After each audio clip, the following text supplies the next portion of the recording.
And welcome to our YouTube channel जिसका नाम है देव दिशा YTC DD। स्वागत है आपका हमारे इस यूट्यूब चैनल में जिसका नाम है देव दिशा YTC DD।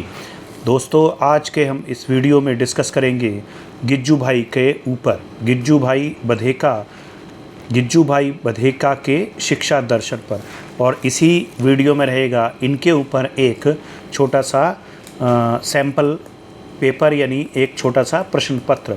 तो गिज्जू भाई का अगर देखेंगे तो गिज्जू भाई का जन्म जो हुआ था वो हुआ था 15 नवंबर 1885 में। अब मैंने आपको पिछले वीडियो में भी कहा होगा कि किसी का भी जन्म दिवस पूछा जाना ये बहुत रेयर केस में ही होता है, लेकिन अगर तारीख कोई ख़ास ऐतिहासिक महत्व की हो तो आपका वो क्वेश्चन बन जाता है। जैसे कि इस केस में हम देखते हैं 1885 में गिज्जू भाई का जन्म हुआ, और 1885 में जो गिज्जू भाई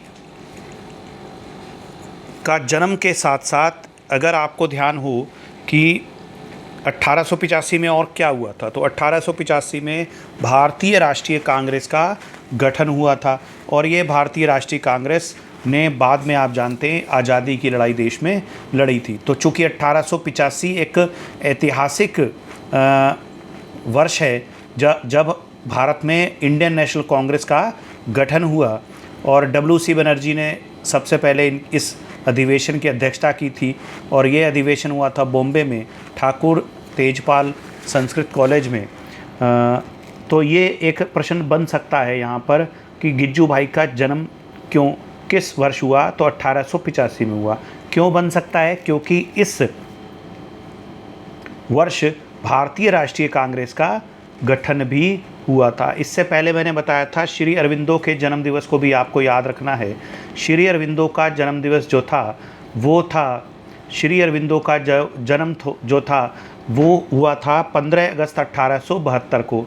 तो आप जानते हैं 15 अगस्त भी हमारे देश के लिए एक महत्वपूर्ण तिथि है, इसीलिए यहाँ पर भी क्वेश्चन बनने की उम्मीद बन जाती है। इसके बाद अब देखेंगे कहाँ जन्म हुआ, तो चित्तल में, सौराष्ट्र में, गुजरात में।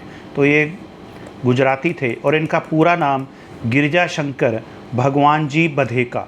तो इनका पूरा नाम अक्सर पूछा जाता है, गिरिजा शंकर भगवान जी बधेका।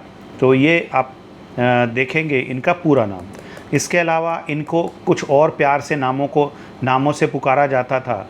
जैसे प्यार से कुछ नाम होते हैं, जैसे इनको मोछाई माँ यानी मूँछों वाली माँ भी कहते थे, क्योंकि ये बच्चों के साथ बड़े प्यार से रहते थे, घुल मिल कर रहते थे, और इसीलिए, और मूँछें इनकी बहुत बड़ी बड़ी थी। आपने स्टार्टिंग में वीडियो में देखा होगा, ये देखिए इनकी पिक्चर आप देखेंगे तो इनकी मूँछें काफ़ी बड़ी बड़ी हैं, इसीलिए इनका नाम पड़ गया मोछेर माई, यानी आपका मूँछों वाली माँ। इसके साथ में इन्हें बच्चों का गांधी भी कहते थे, और बाल शिक्षा का सूत्रधार भी नहीं कहा जाता है।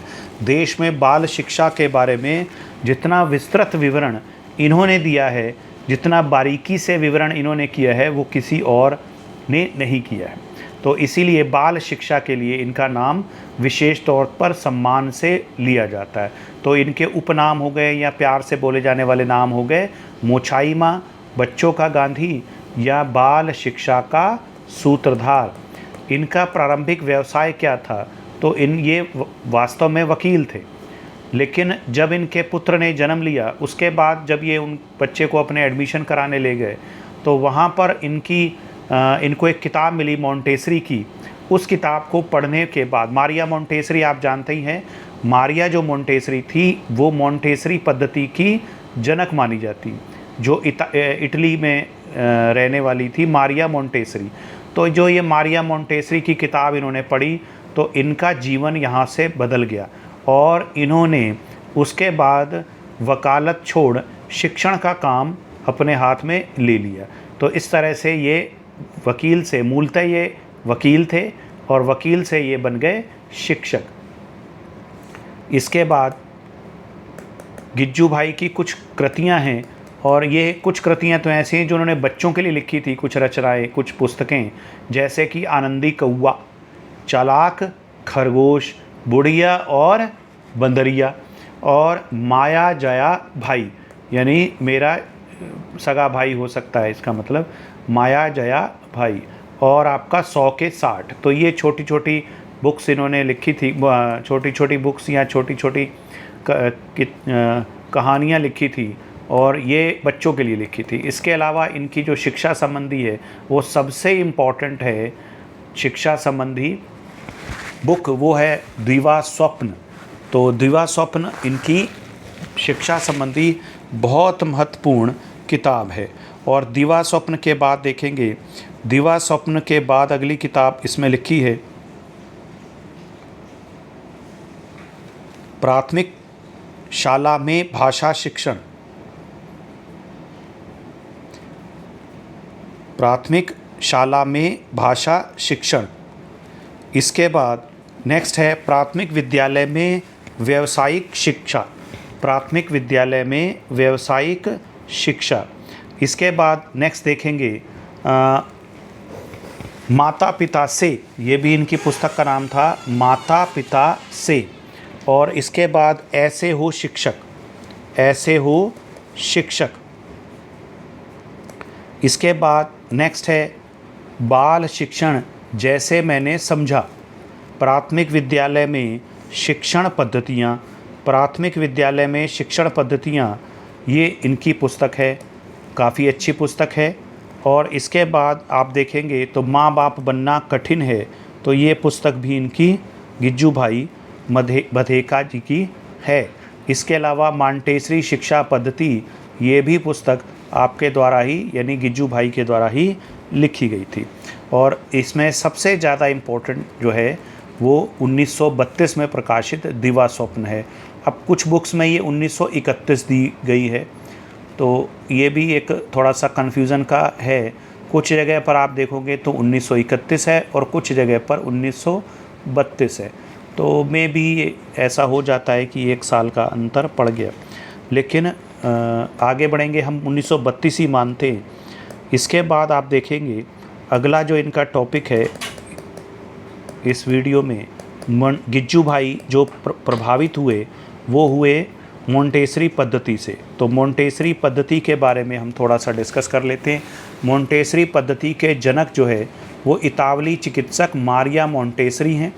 और मोंटेसरी शिक्षा की एक ऐसी पद्धति है जो स्वनिर्देशित गतिविधि यानी सेल्फ डायरेक्टेड एक्टिविटीज़, बच्चे खुद ही काम करते हैं और हाथों से सीखते हैं और सहयोगात्मक यानी एक दूसरे के सहयोग से खेल खेल में सीखते हैं। तो ये मोंटेसरी पद्धति है शिक्षण की, और विशेष तौर पर बाल शिक्षण की। तो इससे काफ़ी प्रभावित हुए गिज्जू भाई, और इन्होंने मोंटेसरी शिक्षा पद्धति का अध्ययन किया और इसके जो सिद्धांत थे उनको इंडियन कंडीशंस के अकॉर्डिंग यानी भारतीय परिस्थितियों के अनुरूप इनका या अनुकूल रूपांतरण कर दिया। तो जो भारतीय परिस्थितियों के अनुरूप हो सकते थे वो सिद्धांत इन्होंने भारतीय परिस्थितियों के अनुरूप कर दिए। तो गिज्जू भाई जो प्रभावित थे वो मोंटेसरी शिक्षा पद्धति से प्रभावित थे। इसीलिए 1925 में भावनगर में इन्होंने प्रथम मोंटेसरी सम्मेलन आयोजित किया था। द्वितीय मोंटेसरी सम्मेलन 1928 में गिज्जू भाई की अध्यक्षता में ही हुआ था। अब गिज्जू भाई के अनुसार शिक्षा का क्या उद्देश्य हो सकता है, तो ये जो उद्देश्य हैं ये लगभग कॉमन से होते हैं, इसीलिए आप पढ़ जरूर लें, लेकिन इनके लिए इनमें से कोई क्वेश्चन बन जाए ऐसा बड़ा मुश्किल से है। तो लेकिन पढ़ना तो होता ही है। इसमें व्यक्तिगत विकास है, शिक्षा का सबसे पहला उद्देश्य तो पर्सनल डेवलपमेंट होता है, और आध्यात्मिक विकास है यानी स्पिरिचुअल डेवलपमेंट, करेक्टर का डेवलपमेंट, चारित्रिक विकास, स्वतंत्र बुद्धि व स्वावलंबन का विकास। एक स्वाभाविक सी बात है, जो शिक्षित व्यक्ति नहीं होते, डिग्री की बात नहीं हो रही कि मैंने बीए कर लिया, मैंने बीकॉम कर लिया, मैंने एमकॉम कर लिया, मैंने एमए कर लिया, लेकिन जो पढ़े लिखे होते हैं उनकी बुद्धि जो होती है वो स्वतंत्र रूप से विचार करती है। बाकी जो कम पढ़े लिखे लोग होते हैं सामान्यतः वो आपका व्हाट्सएप, इंस्टाग्राम और इनके मैसेजेस पर बड़ी जल्दी यकीन कर लेते हैं। और क्यों? क्योंकि उनकी ना तो स्वतंत्र बुद्धि होती है उसके ऊपर एनालाइज करने की। इसीलिए गिज्जू भाई कहते हैं कि शिक्षा जो होती है वो स्वतंत्र बुद्धि व स्वावलंबन का विकास कर लेती है। व्यावसायिक दक्षता का यानी आप जो हम आजकल सोच रहे हैं, और हमारी विद्यालयों में विशेष तौर पर जब ये हमारी नई शिक्षा नीति आई है 2020 की, तो इसमें माध्यमिक स्तर से ही अब तो 9th से और धीरे धीरे छठी क्लास से शुरू हो जाएगा। अभी 9 to 11 चल रहा है, फिर 6 क्लास से शुरू हो जाएगा। व्यावसायिक शिक्षा पर जोर दिया जा रहा है। तो इन्होंने भी व्यावसायिक दक्षता का विकास करने का कहा कि जो हमारी शिक्षा होती है वो व्यावसायिक दक्षता का विकास करती है। इसके अलावा आत्म अभिव्यक्ति, शांति व बंधुत्व का विकास, समानता समता की भावना का विकास। आप किसी को बड़ा नहीं समझते और किसी को छोटा नहीं समझते, अपने आप को आप बड़ा नहीं मानते किसी से और दूसरे को किसी से छोटा नहीं मानते। ये समानता का भाव शिक्षा ले आती है। सृजनात्मक क्षमता का विकास मतलब क्रिएटिविटी आप में डेवलप हो जाती है। अगर आप जो है पढ़ लिख जाते हैं तो स्वाभाविक सी बात है आप क्रिएटिव हो जाते हैं और चीज़ों को बेहतर तरीके से हैंडल कर पाते, घबराते नहीं।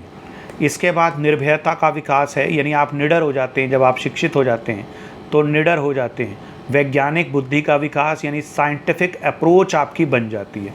आप हर चीज़ में जो एक साइंटिफिक टेम्पर आपका डेवलप हो जाता है, तो आप साइंटिफिक एंगल ढूंढते हो हर चीज़ में। तो ये वैज्ञानिक बुद्धि का विकास भी हमारी शिक्षा करती है। सच्ची धार्मिकता का विकास, तो जैसे हमने कहा कि ऊपर में हम कह रहे हैं कि साइंटिफिक टेम्पर डेवलप होता है। साइंटिफिक टेम्पर डेवलप होता है, इसका मतलब ये नहीं होता कि आप धार्मिक ना रहें। धार्मिकता का विकास शिक्षा करती है। इसके बाद नेक्स्ट है गिज्जू भाई ने क्या क्या शिक्षण पद्धतियाँ दी।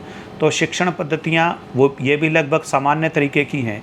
इसमें एक आध आपको जो है थोड़ा अलग दिखेगी। तो खेल खेल में गिज्जू भाई चाहते थे कहानी कथा श्रवण, ये खासकर बच्चों के लिए, छोटे बच्चों के लिए कहानी सुनाना काफ़ी फ़ायदेमंद होता है। प्रश्न उत्तर पहेली, तो पहले पहेली भी एक दूसरे से लोग पूछ के टाइम पास करते थे। जब गर्मियों की छुट्टी होते थे तो बहन भाई और ये बुक्स छोटी छोटी मैगज़ीन आती थी, उनसे पढ़ के एक दूसरे को या अखबार में से पहेली पूछते थे। लेकिन अब ये सब चीज़ों का स्थान आप जानते हैं मोबाइल ने ले लिया है। और आगे है योजना विधि, प्लानिंग करके आप, और नाटक विधि, स्वाध्याय विधि, स्वयं आपका अध्ययन करना, गीत संगीत विधि, नृत्य विधि, आनंद विधि, ये सब आपका गिज्जू भाई द्वारा दी गई शिक्षण विधियां हैं। तो आप देख सकते हैं ये शिक्षण विधियां कई और ने भी देख ली। हालांकि जो ये नाटक है, गीत संगीत, नृत्य विधि, ये गिज्जू भाई द्वारा ही दी गई है, क्योंकि गिज्जू भाई बच्चों को बड़ा कोमल हृदय मानते थे और वो कहते थे बालक देवो भव, बालक देवो भव, यानी बच्चे ही भगवान। तो वो आपका इस कथन में विश्वास रखते थे कि बालक देवो भव, तो इसीलिए बच्चों के प्रति वो थोड़ा सॉफ्ट कॉर्नर रखते थे और चाहते थे कि बच्चों को डरा धमका के ना सिखाया जाए, बल्कि आनंद से, नृत्य से, गीत से, संगीत से, इस तरीके से सिखाया जाए। ये भी जो गिज्जू भाई की अब पॉलिसी है या शिक्षण विधि है, अब नई शिक्षा नीति में इसको भी महत्व दिया जा रहा है। अगर आप देखेंगे कौशलम एक कार्यक्रम चला है, ये कौशलम कार्यक्रम हमारे उत्तराखंड में भी अप्लाई किया जा रहा है गवर्नमेंट के स्कूल पे। और ये जो कौशलम है इसमें 10 मिनट इसी चीज़ के लिए देने हैं कि बच्चों से पूछना है कि उनके बैग में आज क्या है, बच्चों को एंटरटेन करना है एक तरह से, ताकि बच्चे विद्यालय आएँ, क्योंकि उन्हें पता रहेगा कि यहाँ तो पढ़ाई के साथ साथ एन्जॉयमेंट भी होता है। तो यही जो विधि है गिज्जू भाई की, वो आज कौशलम के रूप में विद्यालयों में चलाई जा रही है। इसके बाद अगला पॉइंट है, गिज्जू भाई चाहते थे कि पाठ्यक्रम कैसा हो। तो गिज्जू भाई कहते हैं पाठ्यक्रम रुचि आधारित हो और मस्तिष्क के साथ हृदय की शिक्षा देने वाला भी हो, स्वाभाविक इच्छा तृप्ति में सहायक हो, लड़के लड़कियों के लिए समान पाठ्यक्रम हो, सिलाई बुनाई कढ़ाई भी सिखाई जाए, ना केवल लड़कियों को बल्कि लड़कों को भी। इसीलिए गिज्जू भाई की पाठशाला में कई लोग मजाक में कहते थे कि गिज्जू भाई की पाठशाला में तो लड़के भी लड़कियां बना दी जाती हैं, क्योंकि गिज्जू भाई इस तरह के कार्यक्रम भी लड़कियों के साथ साथ लड़कों को सिखाते थे। डाक पेटी मेथड गिज्जू भाई का इम्पोर्टेंट है। वो बच्चे को कहते थे कि बच्चों को डाक टिकट से भी सिखाया जा सकता है। तो वो माँ बाप को कहते थे कि आप अपने घर में एक डाक पेटी बनाओ जिसमें बच्चों को टिकट डाल के या एड्रेस डाल के, एड्रेस लिख के डाल दो, जिससे कि बच्चे उस एड्रेस को पढ़ें और ये खेल विधि से बच्चे सीख लें। तो अगर इसमें से क्वेश्चन बनता है तो यहाँ से आपका डाक पेटी वाला, थोड़ा विचित्रता लिए चीज़ है, इसीलिए क्वेश्चन बन सकता है। इसलिए गिज्जू भाई कहते थे रंगोली भी होनी चाहिए, मिट्टी का काम भी होना चाहिए, प्रकृति का परिचय होना चाहिए। ये सब गिज्जू भाई कहते थे कि बच्चों के पाठ्यक्रम में होना चाहिए। इसके बाद गिज्जू भाई ने कहा था कि जूनियर स्तर के बाद पाठ्यक्रम का विभाजन हो जाना चाहिए। जैसे अब 12th के बाद 10th के बाद होता है, तो गिज्जू भाई कहते थे 8th के बाद ही हो जाए। कैसे? चिकित्सा वर्ग चला जाए, कोई विज्ञान वर्ग, कोई कला वर्ग, कोई वाणिज्य वर्ग, कोई कृषि वर्ग। इस तरह से जो क्लासिफिकेशन है वो आपका 8वें के बाद ही हो जाने चाहिए। अब गिज्जू भाई शिक्षकों से संबंधित भी कुछ विचार रखते थे। गिज्जू भाई कहते थे कि शिक्षकों में क्या होना चाहिए? सेवा वृत्ति होनी चाहिए, मतलब शिक्षकों में सेवा का भाव होना चाहिए। और किसके प्रति सेवा? बच्चों के प्रति सेवा का।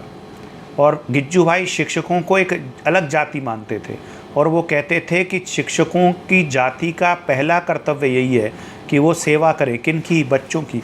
अब सेवा करने का मतलब ये नहीं था कि आपका उनके बच्चों को पैर दबाने लग पड़े या हाथ दबाने लग पड़े। बच्चों के प्रति कर्तव्य बोध को जागृत रखें, बच्चों के प्रति अपने जो ड्यूटी है, कर्तव्य है, उसको सुचारू रूप से करें, खेल खेल में शिक्षण दें। ये गिज्जू भाई कहते थे। इसके बाद गिज्जू भाई कहते थे छात्र धर्म भी होना चाहिए। तो छात्र धर्म मतलब कि जो टीचर हो या शिक्षक जो हो वो निडर और साहसी होना चाहिए। और ऐसा क्यों? क्योंकि वो कहते थे कि बालक जो होता है, छोटा बच्चा होता है, वो निर्बल प्राणी होता है। उसके अधिकारों का संरक्षण कौन कर सकता है? शिक्षक कर सकता है। और शिक्षक जब बच्चे के अधिकारों का संरक्षण करेगा तो शिक्षक का धर्म हो जाएगा छात्र धर्म। इसके बाद अगला जो धर्म था गिज्जू भाई का, कहते थे गिज्जू भाई कि शिक्षक को ब्राह्मण धर्म भी अपनाना चाहिए। मतलब ब्राह्मण धर्म का यहाँ किसी रिलीजियस कम्युनिटी से संबंध नहीं है, बल्कि गिज्जू भाई कहते थे कि ब्राह्मण का मतलब ज्ञान का स्वामी होना। तो गिज्जू भाई कहते थे पहले टीचर को सब नॉलेज होनी चाहिए। जब वह स्वयं का अध्ययन कर ले तो आपका शिक्षक दूसरों को बेहतर तरीके से पढ़ा पाएगा। अब ये नहीं कि उठे सुबह एक किताब पकड़ी और आपका उसको पढ़ा दिया, या 4 यूट्यूब के चैनल देख लिए, उसमें से अपना मटेरियल बना दिया। तो ये गिज्जू भाई उस समय ये नहीं कहते थे, लेकिन गिज्जू भाई ये कहते थे कि शिक्षक को वास्तविक ज्ञान का स्वामी यानी ब्राह्मण होना चाहिए, इस एक भाव के रूप में, क्योंकि ब्राह्मण जो होता है वो ज्ञान अर्जन से संबंधित होता है। तो गिज्जू भाई कहते थे कि शिक्षक के 4 धर्म होते हैं, ब्राह्मण, क्षत्रिय, वैश्य और सेवक धर्म। तो यहाँ आपका पहला हमने पढ़ा कि ब्राह्मण शिक्षक को क्या होना चाहिए? सेवा वृत्ति वाला होना चाहिए। शिक्षक को छात्र धर्म भी अपनाना चाहिए, क्षत्रियों जैसा व्यवहार करना चाहिए जब वो बच्चों के हितों का संरक्षण करें। और बच्चों को जब पढ़ाए, बहुत ज़्यादा ज्ञान अर्जित करके पढ़ाए, तो वो ब्राह्मण धर्म का पालन कर रहा है। ये गिज्जू भाई ने कहा था। इसके अलावा वैश्य वृत्ति यानी गिज्जू भाई कहते हैं जो कि व्यापारी वर्ग जैसा भी होना चाहिए। व्यापारी वर्ग से संबंधित ये है कि गिज्जू भाई कहते थे कि अगर किसी शिक्षक को कहीं से पैसा अर्जन करने का अवसर मिले तो शिक्षक को कर लेना चाहिए। क्यों? क्योंकि उस समय के हालात में जब गिज्जू भाई ये सब थ्योरीज दे रहे थे तो शिक्षण संस्थाएं सामान्यतः सरकार द्वारा पोषित नहीं होती थी, समाज द्वारा पोषित होती थी, और शिक्षकों को तनख्वाह भी नहीं मिलती थी प्रॉपर तरीके से। आज के संदर्भ में ऐसा नहीं है, और शिक्षण संस्थाएं सरकार द्वारा संचालित होती हैं या किसी संस्थान या किसी मैनेजमेंट कमेटी द्वारा संचालित होती हैं, किसी कोई एक ग्रुप द्वारा संचालित होती हैं। तो उस समय शिक्षण संस्थाएं स्वतंत्र नहीं होती थी, आर्थिक दृष्टि से स्वतंत्र नहीं होती थी। इसीलिए गिज्जू भाई ने कहा कि अगर उनको कहीं पैसे कमाने का अवसर मिले, लेकिन वो पैसे कमाने का अवसर उनकी गरिमा के अनुकूल होना चाहिए। ये नहीं कि सुबह आपका शिक्षण कार्य कर रहे हैं गुरुजी और शाम को कोई और ऐसा कार्य करने लगे जिससे उनके व्यवसाय की गरिमा गिर जाए। तो ऐसा काम नहीं करने की बात कही थी उन्होंने। तो इस तरह से गिज्जू भाई कहते हैं कि शिक्षक को सेवा भाव भी होना चाहिए, ब्राह्मण भी होना चाहिए, क्षत्रिय भी होना चाहिए और वैश्य भी होना चाहिए। अब आगे देखेंगे तो गिज्जू भाई कहते थे शरीर जो शिक्षक का शरीर हो, शिक्षक जो हो वो स्वस्थ हो, क्योंकि स्वस्थ शिक्षक, जो शिक्षक होता है वो पाठशाला की आधारशिला होता है। अगर आप, जो हमारा शिक्षक है वही शारीरिक और मानसिक रूप से सुदृढ़ नहीं है तो पाठशाला में सुदृढ़ नहीं रह पाएगी। इसीलिए वो स्वास्थ्य की बात करते थे। इसके अलावा संतोष परम सुखम, ये आज भी शिक्षक के लिए उतना ही प्रभावी सूत्र है। और गिज्जू भाई कहते थे कि जो शिक्षक होना चाहिए वो संतोषी प्रकृति का होना चाहिए। ये नहीं कि मुझे ये चाहिए और मुझे ये चाहिए, फ़लाना आदमी इतने पैसे कमा रहा है, फ़लाना मैं तो खाली तनख्वाह में ही हूँ, पटवारी इतने पैसे कमा गया और फलाना इतने कैसे। इस तरह की प्रवृत्ति अगर किसी शिक्षक में है तो वो अपने शिक्षण के प्रति न्याय नहीं कर पाएगा। इसीलिए गिज्जू भाई की ये उक्ति आज भी प्रासंगिक है कि शिक्षक को संतोषी प्रकृति का होना चाहिए और शिक्षक के जो परिजन हैं उन्हें भी संतोषी प्रकृति का होना चाहिए। तो इस तरह से शिक्षक जो होता है वो संतोष परम सुखम की भावना लिए वाला होना चाहिए, गिज्जू भाई का कथन था। इसके बाद शिक्षक क्या हो, अंतर्मुखी हो। अंतर्मुखी मतलब शिक्षक कहते थे कि गिज्जू भाई कहते थे कि अगर शिक्षक अंतर्मुखी है तो ज़्यादा बेहतर है। अंतर्मुखी उसको कहते हैं जो ज़्यादा लोगों से घुलते मिलते नहीं है, और बहिर्मुखी उनको कहते हैं जो शिक्षक, जो व्यक्ति बहुत ज़्यादा लोगों से बातचीत करते हैं, बातूनी होते हैं, सड़कों पर बोलते रहते हैं, वो आपका बहुमुखी लोग होते हैं। तो वो कहते हैं शिक्षक को बहिर्मुखी नहीं होना चाहिए। और क्यों? क्योंकि बहिर्मुखी शिक्षक जो होगा वो पढ़ाने की जगह बातें अधिक करेगा और बाज़ार में गली मोहल्लों में बताता रहेगा, और बजाय संतोष प्राप्त करने के, अगर कोई सिद्धांत को उसने व्यवहारिक रूप दे दिया है शिक्षण करते हुए तो वो उसका प्रचार करने लगेगा। ये गिज्जू भाई कहते हैं कि बहिर्मुखी व्यक्ति का होगा व्यक्ति तो ज़्यादा प्रचार में इन्वॉल्व रहेगा। इसीलिए गिज्जू भाई कहते हैं शिक्षक क्या हो, अंतर्मुखी हो। इसके अलावा और भी शिक्षक के बारे में इन्होंने कहा कि खुशामदी ना बने, अनावश्यक वार्तालाप से बचे। आपने देखा होगा शिक्षक वार्तालाप भी ज़्यादा करते हैं, ऐसा लोग कहते हैं, मैं नहीं कह रहा, ऐसा लोग कहते हैं। दंड व लालच का प्रयोग नहीं करें, शिक्षक को दंड व लालच का प्रयोग ना करें बच्चों से, और बालकों के प्रति प्रेम रखें, बालकों में आत्मविश्वास जागृत करें, स्वच्छता रखें, ट्यूशन ना पढ़ाएं और अतिरिक्त आय सम्मानजनक तरीके से अर्जित करें। तो ये गिज्जू भाई का कथन था कि शिक्षक अतिरिक्त आय अर्जित कर सकता है लेकिन सम्मानजनक तरीके से। इसके बाद शिक्षक आत्म मूल्यांकन करे कि उसको ने जो काम किया है उसके प्रति वो उसे संतोष प्राप्त हुआ या नहीं। अब हम ये आगे देखेंगे, ये हमारा एक प्रश्न पत्र है छोटा सा जो गिज्जू भाई के विषय पर, गिज्जू भाई के जीवन पर और उनके जो कार्य हैं उन पर बनाया गया है। इसमें कुछ के ऑप्शंस आपको दिए गए हैं और कुछ के ऑप्शन नहीं दिए गए। जैसे कि पहला है गिज्जू भाई जो प्रख्यात शिक्षाविद थे का पूरा नाम क्या था।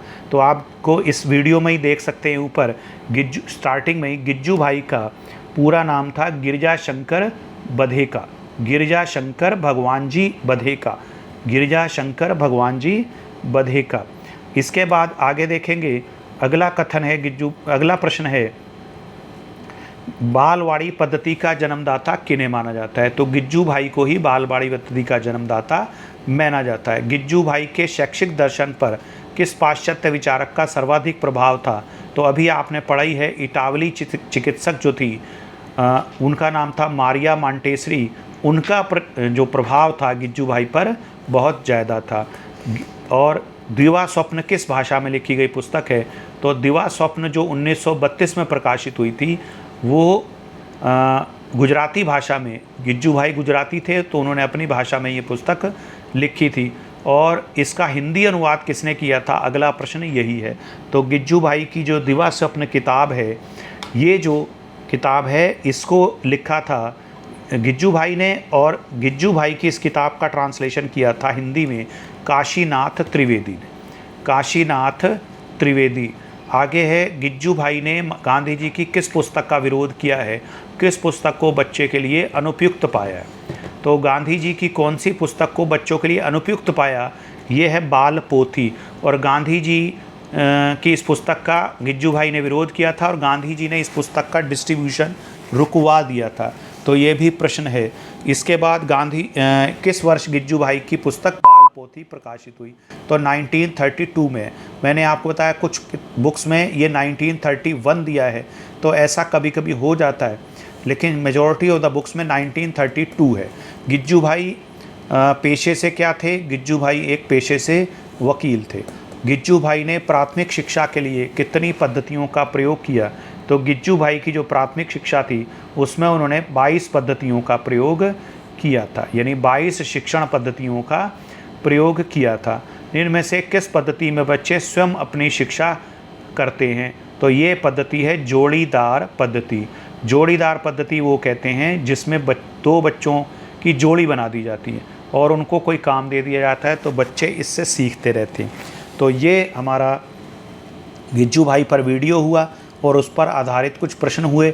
इन प्रश्नों में देखा होगा आपने कि कुछ प्रश्न आपको इस वीडियो में नहीं मिले हैं और यहाँ पर दिए गए हैं। तो इसका कारण ये है कि एक सरप्राइजिंग एलिमेंट दिया गया है। अगर आप पेपर में भी देखोगे तो हो सकता है आप जो पढ़ के जाओ वो आपको पेपर में ना मिले, तो ये सरप्राइजिंग एलिमेंट होता है। इसके लिए भी अपने आप को तैयार करना चाहिए, इसीलिए मैंने ये दिया है। इसके अलावा मैंने कोशिश करी है कि सभी प्रश्नों के आंसर और जो ये ऊपर मटेरियल दिया है ये एक्यूरेट हो। पूरी संभावना यही है कि ये एक्यूरेट है। अगर आपको कोई इसमें त्रुटि दिखाई देती है तो आप हमको मैसेज कर सकते हैं। तो आज का वीडियो हमारा यहीं समाप्त होता है। जुड़े रहिए हमारे इस YouTube चैनल से जिसका नाम है देव दिशा YTCDD।